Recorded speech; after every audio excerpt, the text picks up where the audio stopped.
Здравствуйте, мои дорогие зрители и подписчики! Спасибо вам большое за то, что смотрите и комментируете мои видео. Недавно появилось много новостей об авиакомпании Azimut и Суперджете. Решил полететь ими в Тбилиси, а обратно вернуться национальным грузинским перевозчиком Georgian Airways. Об этом будет это видео.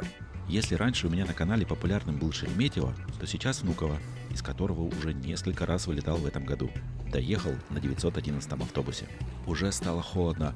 Спускаюсь в ближайший к остановке переход, где расположены основные возможности общественного транспорта аэропорта. Можно сесть на желтую ветку метро или на электричку. Раньше ходил Аэроэкспресс, а сейчас обычная пригородная. На станции темно и никого нет. Они как часто ходят. В конце перехода вход в подземный этаж терминала. И вот такой маркетинг. Упаковка багажа уже стоит аж 700 рублей. Конечно, 900 она никогда не стоила. Запредельная цена какая-то. В этой зоне немного пассажиров. Контроль на входе прохожу сразу же. Поднимаюсь на эскалаторах на второй этаж, в зону стоек регистрации и вылета. Обращаю внимание, не так много пассажиров в здании терминала. Обычно в разы больше. Вовсю новогоднее настроение. Елка и украшения. Мне нужны стойки 110. Иду к ним. Обращаю внимание, зона регистрации международных рейсов Победы необычно пустынна. Утром нет вылетов за рубеж. А вот две стойки, регистрирующие рейс Азимута в Тбилиси. Почему стойки, а не онлайн? У меня явно нет багажа и заранее выбрано место. Отвечаю, с радостью бы. Получил письмо за 24 часа, нажал на «Зарегистрироваться», и тут авиакомпания предложила сначала заплатить пару тысяч рублей сверху, добавив кучу каких-то опций. Не удалось быстро найти в интерфейсе, можно ли от этого отказаться. Решил просто подойти к стойке. На регистрации попросили взвесить мой рюкзак. Стандартный лимит 5 килограмм. Как раз точно попал в параметры. Дополнительно взять можно, но попросят доплатить или на сайте, или на стойке регистрации. Рано сказал про пустынность. Около выходов в чистую зону было плотно от пассажиров. Обратите внимание, на посадочном города вылета и прилета написаны на русском языке, обычно на английском. Место купил заранее. Выход номер 23А. С летними очередями не сравнить. Прошел таможню, границу и безопасность за несколько минут. Если бы знал об отсутствии очереди, поспал бы на полчаса дольше. Во Внуково в международной зоне ничего не изменилось со времен моих других видео. В огромном панорамном окне увидел ярко стоящего гостя из далекой заморской страны А340 национальной авиакомпании Венесуэлы. Это модификация 200. Прилетел накануне из Каракаса и вечером этого дня улетит в китайский Шэньчжэнь, а оттуда в Абу-Даби. Странный маршрут у него получается. Во Внуково заметил, стало меньше громких объявлений. Тишина лучше, чем постоянный шум информатора. Никогда не был в бизнес-залах международного сектора. Мой банк представляет возможность посетить некоторые из них. Они располагаются на втором этаже в самом конце.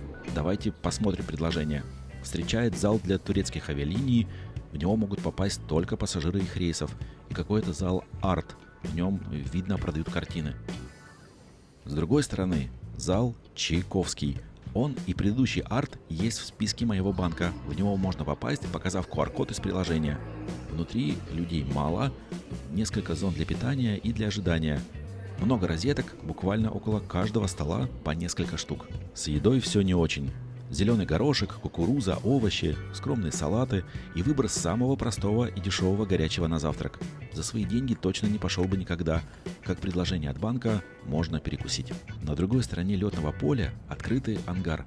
В нем стоит несколько Ил-96.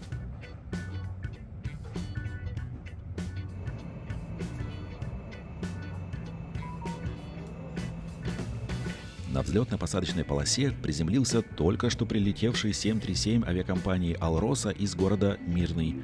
В начале года именно на этом самолете летал в Питер. Видео есть на канале. Уже время посадки, иду к выходу 23А. Объявлений не слышал, что хорошо. У каждого пассажира сейчас есть телефон с часами. Дополнительно багаж, как у Победы, не проверяют. Только сотрудник смотрит паспорта, а дальше сканирует посадочные. Буква А в номере выхода, как понимаю, означает «посадка будет через автобус». Спускаемся по лестнице на первый этаж, где ждет один большой перронный автобус, который наполовину уже заполнен. Интересно, сколько будет пассажиров? Недолгая поездка до стоянки, проезжаем мимо 737 «Алросы». Заметил, у него остались выпущены закрылки. Почему пилот их не убрал? Температура на улице была около 0 градусов. Авиакомпания Azimut летает только на одном типе самолетов – сухой Суперджет. В парке авиакомпании на сегодня 19 бортов со средним возрастом 6,5 лет.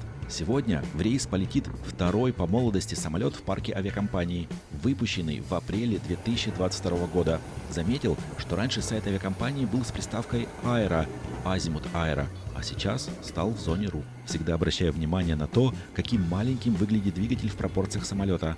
Салон идеально чистый, и как будто самолету не больше 2 лет, а вчера получили с завода. Ну какие красивые кресла! Схема салона 2, проход 3. Бизнес-класса у авиакомпании нет, зато первые 3 ряда на некоторых рейсах могут превращаться в класс комфорт с едой и дополнительным багажом. У каждого пассажира имеется регулируемый подголовник, с ним удобно спать. Инструкция по безопасности и печатные материалы находятся сверху и не мешают в ногах. Шаг кресел не самый большой, мне впритык получилось. Рядом стоит прилетевший накануне из Кутаиси борт, который попал в эти дни в сводку. Один из 2 суперджетов, которым Ространснадзор выписал запрет на полеты после проверки инцидента в Анталии. Спустя 5 дней борт выполнил рейс в Батуми и вернулся в небо. Авиакомпания устранила все замечания. Столик прямо какой-то большой, 2 подноса поместится. Увидел меню магазина на борту, хороший выбор и адекватные цены. К самолету подогнали буксировщика. Он мне напоминает какого-то механического краба. Не знал, что такой большой сможет подъехать под маленький суперджет. Рейс выполняется в холодное время года, и на контроле не проверяли багаж. А полки получились какие-то пустые. Обычно места свободного не найти. Сотрудник на перроне спасался от сильного ветра и готовился к буксировке самолета. Около терминала Внуково-2 какая-то активность. Можно увидеть, что у всех самолетов установлены трапы. Вышел на связь КВС, представился Андреем, сказал, с ним в кабине еще 2 пилота, Илья и Павел. Время полета 3 часа. Азимут полета 150 градусов, расстояние 2500 километров. Экипаж провел инструкцию по безопасности, нас уже начали буксировать к месту запуска. Сотруднику перрона все-таки явно было очень холодно. Сначала буксировали задним ходом, потом вперед. Появился редкий Boeing 737-700 Якутии, который неделю назад прилетел из Нижневартовска и так и стоит на стоянке. Минут 10 просто стояли, ничего не происходило. Потом вдруг повалил дым. Мы начали запускаться. У меня такое уже было видео полета в Нижний Новгород. Запуск с дымком. Это обычная практика для суперджета. Выпустили механизацию, проверили элементы управления. Сотрудник перрона показал пилотам палец вверх, без пина. И мы начали руление. До взлетно-посадочной полосы путь пролегал мимо длинного ряда перронных автобусов Внуково. Насчитал 17 только стоящих. Остался позади борт авиакомпании «Руслайн», который через несколько часов улетел в Тамбов. И сразу же стали в очередь. Перед нами стоял борт Победы в Дубай и 737 Ютейра рейсом в Тюмень. С полосы взлетал А-319 специального летного отряда. На флайт-радаре не было указано куда, но курс после взлета взял на запад. Очередь начала движение. Перед нами появился А-319 Узбекистан Airways, который полетел на Манган. А вот здесь как-то получилось без комментариев.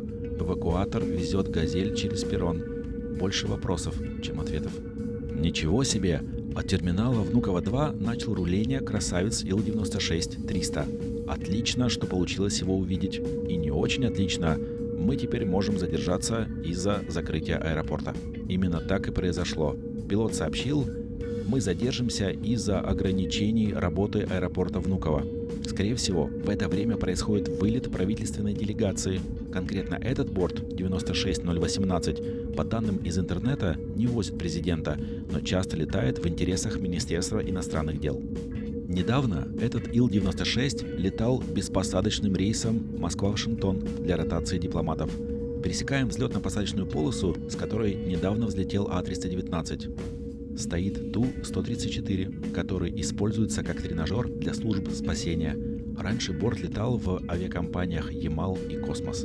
Эту часть аэропорта никогда не видел так близко, как будто кладбище самолетов. CRJ Руслайна и арестованный за долги 737 таджикской авиакомпании. Интересно, его теоретически еще можно поднять в небо?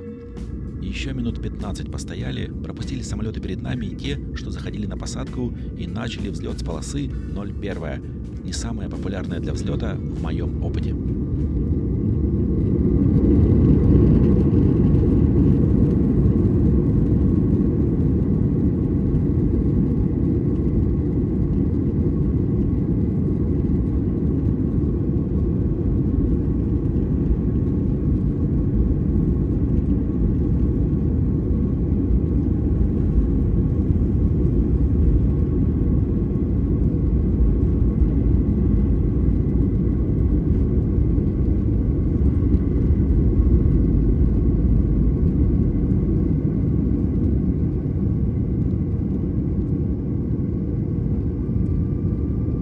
На взлете расскажу про стоимость билета. 14 113 рублей. Из них 1075 рублей заплатил за выбор места.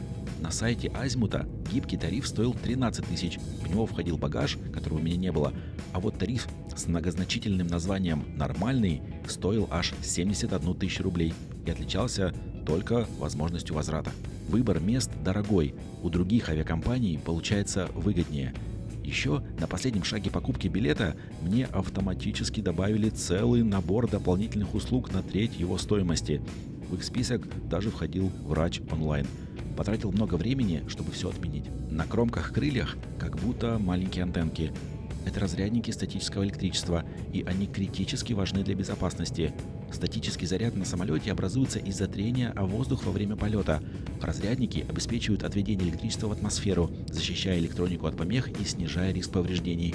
А при ударе молнии они также служат точкой входа и выхода тока, уменьшая термическое воздействие на самолет. В салоне два туалета, один в передней части, другой в хвосте. Этот может использоваться пассажирами с ограничениями. Просторный, все чисто и приятно пахнет. Хвостовая кухня занимает половину отсека и не вся заполнена оборудованием. Загрузка рейса сегодня полная. Спустя час после взлета никакого сервиса экипаж не начал. Полет с Азимутом у меня должен был быть из Пскова, но тогда из-за тумана не получилось. Ссылку на видео оставлю здесь. А вот удобный рейс в Тбилиси. В самом конце салона есть небольшая дверца, скорее всего для наблюдения за пассажирами, но она почему-то не открывалась или просто мне не поддалась. На потолке грозно наблюдала за мной видеокамера. А куда идет сигнал? В кабину пилотов или на рекордер? Что означает аббревиатура БКО на контейнере в кухне? В самолете, в блоке, где два кресла, нет никакой перегородки для ног. Можно комфортно их вытянуть. А вот с другой стороны перегородка есть. Недавно прочитал в Телеграме, что Росавиация выпустила рекомендацию к авиакомпаниям о плавных посадках. Посмотрим, насколько будет плавная в Тбилиси. Началось обслуживание. В салоне работали два бортпроводника. Сначала предложили всем пассажирам воду. Не заметил, был ли выбор с газом или без газа. А потом началось платное обслуживание. Заказывать еду заранее мне показалось дорогим удовольствием. Горячее стоило от 1720 рублей. Удобно, можно расплатиться картой. Взял стакан черного чая за 150 рублей. Налили не полностью. Оставшееся время полета наслаждался видом на крыло, наблюдая за эффектом, который называется «Глория». В салоне было жарко, большинство пассажиров свалил сон. За полчаса до посадки появились заснеженные горы. Бортпроводник объявил, через 20 минут совершим посадку в аэропорту Тбилиси. Температура 6 градусов. И разница во времени составляет плюс 1 час. Мне казалось, в Тбилиси раньше было время такое же, как в Москве. Выпустили механизацию и пошли на посадку. Видимость была не самая хорошая. И нужно же, конечно же, оценить плавность посадки.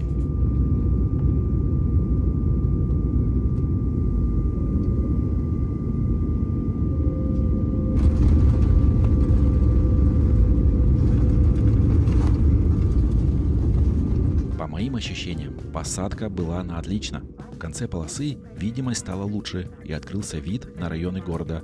На взлет порулил 737 авиакомпании Georgian Airways рейсом в Москву. Взлетать он будет в противоположную от посадки моего самолета сторону. Вдалеке стоянка вертолетов и нескольких Ан-28. Дальше стоял Як-40, летавший в интересах Тбилисского авиационного завода. С 2011 года он на хранении. Немаленькая стоянка самолетов. Самый большой – Boeing 777-200ER грузинской чартерной авиакомпании My Way Airlines. Он часто летает в Индию. корпоративный бомбардье Global 6000, принадлежащий авиакомпании Georgian Airways, и Boeing 737-300 еще одной местной компании Georgian Wings, дочерней от грузовой GeoSky. Около телетрапа стоял интересный борт 737-300, ему 31 год, летает в иранской авиакомпании ATA Airlines и готовится улететь в Тегеран. Никогда не слышал про такую авиакомпанию. На стоянке напротив А320 авиакомпании Jazeera, который полетит скоро в Кувейт. Эта авиакомпания выполняет также регулярные рейсы в Москву. Азимут предлагает отличный ожидаемый продукт, чуть выше классического лоукостера. Каждый раз КВС говорит пассажирам, какой будет азимут полета. Не понравилось только навязывание дополнительных сервисов при покупке билета и регистрации на рейс. Самолет поставили по телетрап, так как сидел практически в самом конце, то и выхожу одним из последних. Для въезда в Грузию не требуется виза, только загранпаспорт. Сразу после выхода из телетрапа попадаю в зону границы. Немного людей, похоже, только пассажиры моего рейса. Много стоек работает. Надеюсь, не буду долго стоять. Паспортный контроль пройден буквально за 1 минуту. Дальше большая зона выдачи багажа. Прохожу зеленый коридор таможни и попадаю в зал прилета. Здесь многолюдно. И обратил внимание на огромное число обменников. Меняют не только доллары, но и рубли. Но на них курс не такой хороший. Возможно, в городе найти выгодней. Зона прилета и вылета – это отдельные здания. Как бы уехать в город? Мне нужно в самый центр, в район Площади Независимости. С прошлой поездки в Грузию, которая была много-много лет назад, у меня осталось 20 лари. Попробую на эти деньги, я не знаю, сколько это на рубли, уехать из аэропорта на автобусе, на общественном транспорте. Сразу же подошел автобус. Маршрут удобно показало приложение Яндекс.Карты. А вот и табличка, сколько стоит проезд. 1 лари. Мне хватит. Водитель сказал, что оплата за наличные невозможна, нужно купить специальную карточку внутри терминала. Но также водитель сказал, если у меня есть карта банка, могу заплатить ей, но будет немного дороже. Так и сделал. Сняли 1,5 лари. А здесь есть Яндекс.Такси, но, правда, оплата либо наличными, либо картой иностранного банка. До центра Тбилиси в экономии сейчас показывают 22,5 лари. В Комфорт Плюсе 30. Удобно. Можно использовать привычные сервисы. Автобус был пустым. Маршрут с пересадкой на метро. Доехал до одной из остановок. Сначала не понял, куда идти. Оказывается, в подземный переход. И метров 500 пройти до входа в метрополитен. На пути встретился вот такой котик. Что-то мне даже ответил. Привет! Станцию метро найти легко. К ней или от нее ведет весь поток людей в этом районе. Проезд стоит также 1 лари, и в нее входят все пересадки в течение 90 минут. За наличные купить нельзя, только пополнить карту типа тройки, или можно купить через приложение одноразовую поездку. Приложил банковскую карту, прошел, засчитали как пересадку с автобуса. Здесь классический запах метро. Не могу описать. В Москве он уже не чувствуется почему-то. И оно достаточно глубокое. Была долгая поездка на эскалаторе. Станция обычная, но, возможно, какая-то короткая кажется. В тбилисском метро чисто, но может быть немного темновато. И привычные составы, но максимально на 4 вагона. Доехал до станции Площадь Свободы. Перед заселением в отель у меня встреча и прогуляюсь по центру города. В начале зимы в Тбилиси прекраснейшая погода и чистейшие улицы, хотя все СМИ были полны новостями, что в городе в это время было неспокойно. Не буду делать обзор или тур по городу, такого контента много. Поделюсь своими ощущениями и объясню, почему всегда рад просто погулять по Тбилиси. Для меня Тбилиси – сплав старого и нового, традиций и технологий. Город, в котором мелочи отточены веками, а главное – совсем в другом. В людях, в теплоте, в ритме жизни, который невозможно спутать ни с чем. Брусчатка здесь словно зеркало, отражает солнце, дождь и шаги. Панорамы горизонта сплетаются из церквей и балконов. Балконы – отдельное искусство. Всегда пустые, но при этом невероятно живые. Они словно ждут кого-то. Конкурировать с ними могут, пожалуй, только двери. Уверен, в Тбилиси должны быть экскурсии, посвященные исключительно дверям. Они будто существуют ради того, чтобы быть именно здесь, на своем месте в этом городе. А за дверями – дворы. В них слой за слоем наслаиваются эпохи, традиции, поколения. И непонятно, живут здесь разные люди или одна большая семья. Все равно кажется, в таких дворах иначе быть не может. И лестницы. Вот про них точно стоит снимать отдельные видео. Тбилиси – город-семья, город, который кажется на уровне молекул пропитан теплом, любовью и традициями. Вечер и похолодало. Мой отель находится на другой стороне реки. Пройдя по улочкам, в одном из парков вижу вывеску «Tea for two» или «Чай для двоих». Отель куплен за рубли через приложение МТС Travel. Смотрел разные варианты, но здесь было дешевле всего и в нужном мне районе. Немного номеров, мне попался двухъярусный. А вот ночью, когда вставал, в темноте больно стукнулся головой. В остальном все мило и комфортно. Рекомендую. О еде не буду ничего говорить. Она именно такая, какая должна быть в Грузии. В день вылета обратно в Москву проснулся около 6 утра и решил прогуляться еще раз по городу. Удивительное спокойствие и пустота. На центральном проспекте Руставели буквально несколько часов назад закончились мероприятия, и уже все убрано, и доминирует общественный транспорт. Вылет в 11 утра. Решил, пройдусь, и как только наступит 2 часа до времени вылета, сяду на такси.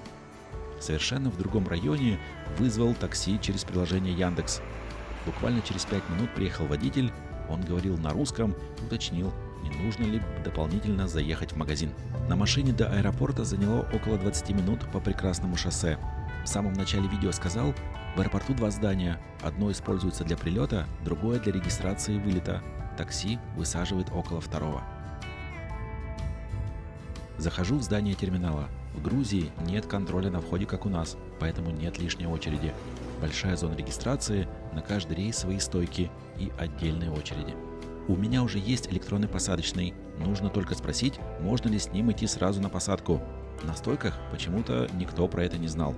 Решил пойти на 2-й этаж в зону контроля. Если не примут, вернусь и отстаю в очереди. И там были тоже не уверены, можно ли предъявлять на экране телефона, и пошли уточнять у супервайзера. Дальше паспортный контроль, где тоже были не уверены в электронном посадочном, и прежде чем пропустить, быстро спросили у кого-то. Небольшой магазин Duty Free, в котором цены, мягко скажем, существенно выше обычных, но хороший выбор грузинских сувениров, если не успели купить заранее. Чистая зона терминала небольшая, можно прогуляться с одной до другой стороны минут за 5. Есть небольшой фудкорт и несколько кофеен. Вид на перрон и на взлетно-посадочную полосу открывают панорамные окна. Буксирует 737 Georgian Airways. На этот момент самолет самый свежий в парке авиакомпании, буквально неделю назад присоединился. До этого новым был поставлен в украинский Аэросвит и до Грузии летал во FlyOne и Windrose Aviation. На перроне встречают Суперджет Red Wings, прилетевший из Сочи. Время в полете у него было всего 57 минут. А этот, новый для авиакомпании 737, буксирует на стоянку к телетрапу, где будет посадка на мой рейс в Москву. До начала посадки полчаса схожу в бизнес-зал по QR-коду, который предоставляет банк. Чтобы попасть в зону роскоши, нужно было отстоять большую очередь из таких же клиентов банков. Мест свободных практически не было, а вот выбор еды предложили обильный. Рулетики из баклажан просто божественны, и все виды боржоми. Решил не задерживаться и лучше понаблюдать за самолетами. Прилетел грузовой 737 авиакомпании MyWay рейсом из китайского Урумчи. Кажется, это первый раз, когда вижу грузовой 737, да еще и в модификации 700. Посмотрите, обычно трап подгоняют с другой стороны самолета, а здесь видно, с другой стороны открылась огромная грузовая дверь, и выход, и вход с непривычной стороны. На полосу приземлился Airbus A320 катарских авиалиний, который прилетел из Дохи. Рейс ежедневный, время в полете около 3 часов. Привык видеть дальнемагистральники катарцев, и А320 выглядит просто малышом. За ним прилетел 737 Georgian Airways из Еревана. Время в полете у него от взлета до посадки составило 25 минут. Наверное, один из самых коротких регулярных рейсов на 737-м. Следующим был классический Boeing 737 модификации 400 иранской авиакомпании Iran Aseman Airlines из Тегерана. Самолет 1992 года выпуска. И Суперджет Азимута рейсом из Москвы. Это самый новый борт в парке авиакомпании. Если мой рейс поставили к телетрапу, то сегодня уже высадка через автобус. Буксирует грузовой 767 грузинской Geosky. Необычно как-то выглядит этот тип, когда у него нет иллюминаторов, как будто белый кит. И в завершении А320 Neo бюджетной авиакомпании из Саудовской Аравии FlyNAS. Самолет прилетел из Джидды. Не думал, что в Грузии такой большой трафик перевозчиков из Персидского залива. Услышал, как громко говорят: «Посадка вот-вот закончится». Проверили посадочный и встал в очередь в телетрапе, которая двигалась медленно. Наблюдаю, много пассажиров при входе прислоняют руку к самолету, как будто пленкой закрытый иллюминатор. Интересно, зачем это сделали? И пока стоял в очереди, успел рассмотреть детальнее место прилегания фартука телетрапа. На всякий случай тоже прислоню руку за хороший полет. Захожу в самолет и даже останавливаюсь. Вы же тоже замечаете, что-то не так? Именно, в самолете аэрофлотовские кресла бизнес-класса. Точно в правильный самолет попал. И столько же рядов кресел, и те же самые экраны. Как такое может быть? Салон эконома другой, без подголовников и не с тонкими креслами. 737, схема салона 3, проход 3. Мое место практически в самом конце, и, скорее всего, рядом никого не будет. В кармашке только инструкция по безопасности, бортовых журналов нет. Ноги упираются в кресло впереди. Несколько раз попросили пристегнуть и затянуть ремни безопасности, что и сделал. На перроне в самолет только начали загружать багаж. Пассажиры все расселись на свои места. Команда сделала объявление на 3 языках. Меня все еще интересовала история этого конкретного самолета. Борт летал в Аэросвите, потом в Windrose, потом во FlyOne и потом был передан Georgian Airways. Мистика. В интернете внятной связи с Аэрофлотом найти не смог. Сначала загрузили багаж в передний отсек, потом начали загружать в хвостовой. Около меня, скорее всего, никого не будет. Отлично. Сотрудников, загружавших багаж, проверяли зачем-то металлодетектором другие сотрудники. Начали буксировку. Через один выход на посадку стоял А321 турецких авиалиний, который прилетел из Стамбула. Время в полете у него составило 1 час 47 минут. Какой большой, кажется, что бетонный ангар, наверное, еще с советских времен. Интересно, какой максимально в него помещается борт? 747 Боинг? Бортпроводники представили КВС, господин Кюнашвили и его экипаж. КВС спокойным, медленным голосом сказал: время в полете до Москвы сегодня будет 2 часа и 55 минут. На рулении увидел борт Азал и Air Arabia. На VIP-стоянке находился 605-й Челленджер, который прилетел из Египта, из города Гиза, аэропорт Сфинкс. Кто-то смотрел на пирамиды, наверное. Дальше была стоянка с уже отлетавшими свое самолетами. Здесь был DC-9 авиакомпании Sky Georgia, Ан-24 и даже грузовой Boeing 747 200 серии. На улице появилась какая-то дымка, как будто туман, скрывающий объекты вдали. Мы рулили к концу полосы для разворота и взлета. Рулили мимо огромного радара. Кармашки развернулись. Обратил внимание, полоса и аэропорт находятся на возвышенности. Дальше пространство гораздо ниже.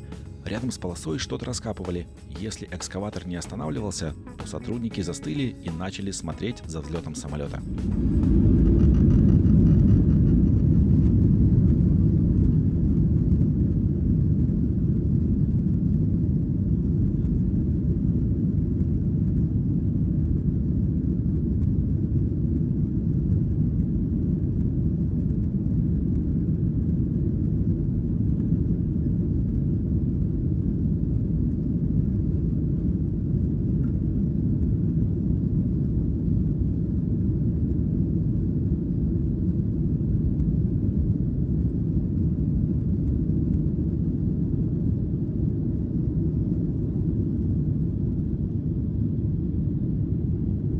Стоимость билета в одну сторону за неделю до вылета 16 206 рублей. Куплен через сервис One2Trip. Когда покупал, взял на другой рейс с вылетом в 14 часов, но через день его отменили и предложили пересесть на вылет в 11, с чем согласился. Это не первый мой полет с Georgian Airways. Предыдущий раз летал, кажется, в 2018 году. Прошлый полет запомнился тем, что всем наливали не только вино, но и разнообразные более тяжелые напитки, и наливали без ограничений и кормили горячим. С первых рядов ко мне пересела женщина, предварительно поинтересовавшись, не против ли. Конечно, нет. Спустя час полета никакого сервиса не начиналось. А когда появились бортпроводники, они как-то быстро стали двигаться по салону. Сейчас все по-другому. Никакого горячего и выбора напитков. Даже чая или кофе нет. Холодная невкусная булка с сыром и вода. Возможно, такая ситуация из-за отсутствия конкуренции со стороны Аэрофлота. Дальше команда предлагала снеки, шоколадки и напитки уже за деньги. Не знаю, принимали ли рубли к оплате. Еще обратил внимание, бортпроводники не убрали мусор. Так, с пустыми стаканами и пакетами от сэндвичей и начали готовиться к посадке. Всех предупредили о плохой погоде в Москве и что, возможно, немного потрясет. Так и было. В Москве в эти дни был снежный шторм. Показалось, сделали даже несколько кругов, прежде чем пойти на посадку.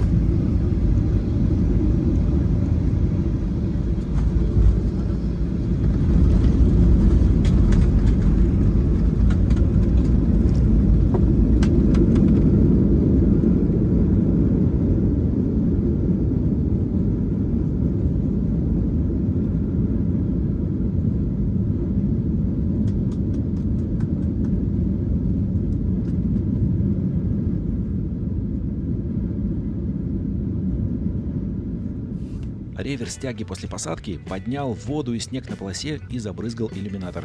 С одной стороны красиво, с другой ничего не видно. В момент заруливания на перрон началась прямо метель. Хорошо приземлились, они ушли на запасной. Читал, в этот день Внуково закрывалось на чистку полосы. Около терминала поставили около самолета турецких авиалиний, тоже из Стамбула. Пилоты не убрали закрылки, так с выпущенными и зарулили на стоянку. Подскажите, кто знает причину этого? На выходе решил проверить, работают ли мониторы, что будет, если нажать на включение. Но ничего не произошло. Тайна пока так и не разгадана. Может быть, это кресла с самолетов Аэрофлота, которые были переданы Победе. Но как они оказались на самолете вне страны? Во Внуково все как всегда. На границе никого не было и работали, кажется, все кабинки. Даже звали пассажиров, чтобы проходили дальше, так как там скучают сотрудники. Отличная работа, Внуково. Все прошел за минуту. Без багажа иду на выход, скорее всего, поеду на такси. В аэропорту, как и в прошлом видео, как-то пустынно. Холодно, не как в Тбилиси. Спасибо большое, что вы посмотрели это видео. Надеюсь, вам оно понравилось.